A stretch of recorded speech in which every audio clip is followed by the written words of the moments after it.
ভাই তোর মারা নাই? না, এই দলিলটা আমার হাতে দিছে তোমার দেওয়ার জন্য। কিসের দলিল?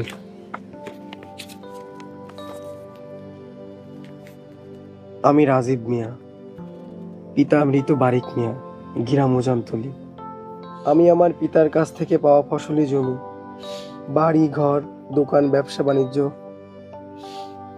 সবকিছু আমার ছোট ভাই সজীব মিয়াকে সজ্ঞানে দান করিলাম।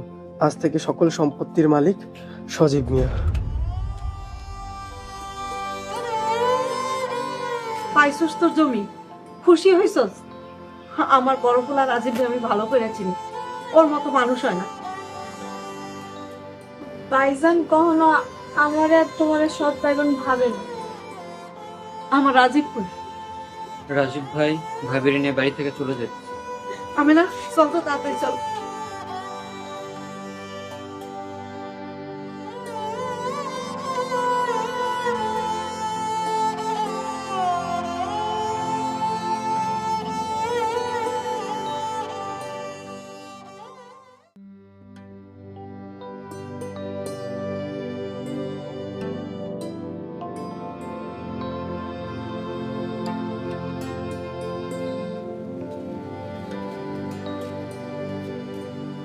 চলো যাই, কই রে?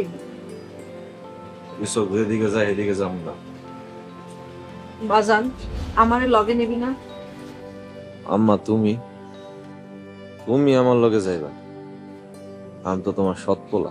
ভাইজান আমাকেও তোমার লগে নিয়ে চলো। বাজান, তুই আম করে নিয়ে যেইখানে রাখবি আমরা সেইখানেই থাকবো। ঠিক আছে মামা, তাহলে চলো। দাও ভাই, তোমার আমি কোথাও যাইতে দিব না। কেন রে? আমি তো তোরে সব দিয়ে দিছি। ভাই আমার তোমারই লাগবে, আমার এই সম্পত্তি চাই না, আমারে তুমি মাফ করে দাও ভাই। মনে রাখিস ভাই, দুনিয়া সব পর হইতে পারে, তো এই ভাই কখনো পর হইতে পারে। ভাইজান আপনি আমাকে মাফ করে দেন। বাবাজি, আমারও তুমি ক্ষমা করে দিও, নিজের এখন খুবই অপরাধী মনে হইতেছে। আজগর চাচা, আপনি আপনার ভুল বুঝতে পারছেন, তাতেই যথেষ্ট। বর্তমান সমাজে ভাই ভাই দ্বন্দ্ব এক বিরাট ব্যাধিতে পরিণত হয়েছে। সমাজ থেকে এই ব্যাধি দূর করতে হবে।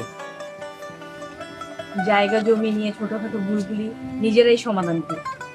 আমাদের মতন মানুষদেরকে পরিবারের সমস্যায় জড়াবেন না।